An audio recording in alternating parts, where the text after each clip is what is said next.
Class 9 কোষে দেখি 20 5-এর অঙ্ক। প্রমাণ করি যে 2,1 এবং 6,5 বিন্দুদ্বয়ে সংযোজক রেখাংশের মধ্যবিন্দু -4, -5 ও 9, 8 এই বিন্দুদ্বয়ের সংযোজক রেখাংশের ওপর অবস্থিত। তাই প্রথমে কি করতে হবে, এই দুটো বিন্দুর মধ্যবিন্দু বার করতে হবে। সেই বিন্দুটা এই দুটো বিন্দুর সঙ্গে একই সরলরেখায় থাকবে সেটা দেখাতে হবে। তাহলে প্রথমে হচ্ছে 2, 1, 6, 5-এর মধ্যবিন্দু। 2, 1 ও 6, 5 বিন্দুদ্বয়ের মধ্যবিন্দু। মধ্যবিন্দু কীভাবে বার করে না, ভুজগুলো যোগ করে 2 দিয়ে ভাগ, মধ্যবিন্দুর সমান হবে 2 + 6/2, 1 + 5/2, 8/2, 6/2 সমান হচ্ছে 4, 3। তাহলে এই বিন্দুটা দেখাতে হবে এই দুটো বিন্দুর সঙ্গে -4, 5 ও 9, 8-এর সঙ্গে একই সরলরেখায় আছে। তাহলে 4, 3। তাহলে এই বিন্দু তিনটে ত্রিভুজের ক্ষেত্রফলটা সমান দেখাতে হবে। এই বিন্দুটা, এই দুটো বিন্দু -4, -5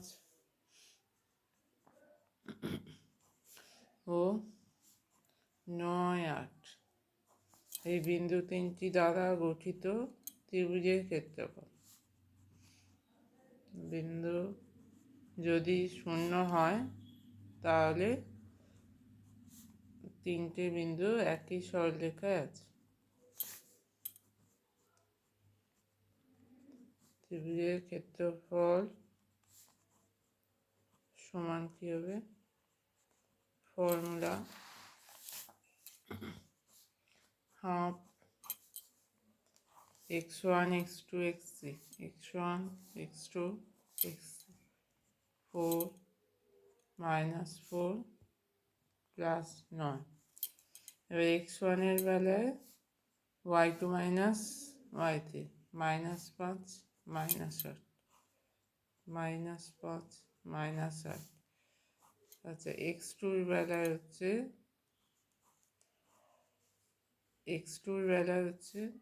y3 - y1, 8 - 3। x3 এর বেলায় y1 - y2, 3 মাইনাস দিয়ে -5, তাই -5।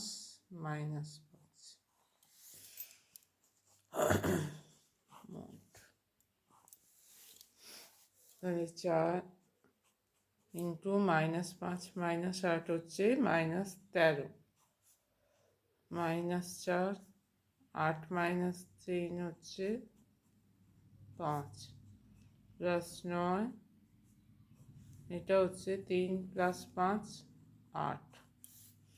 তাহলে হাফ -52 -20 +72 সমান হাফ। 52 20 যোগ করে 72 হবে, -72 +72 সমান হচ্ছে হাফ × 0।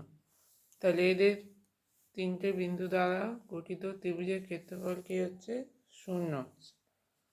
তাহলে এবার কি হবে, এই তিনটে বিন্দু একই রেখায় থাকবে।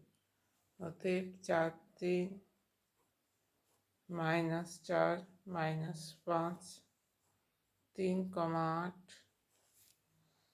একই রেখায় অবস্থিত হবে।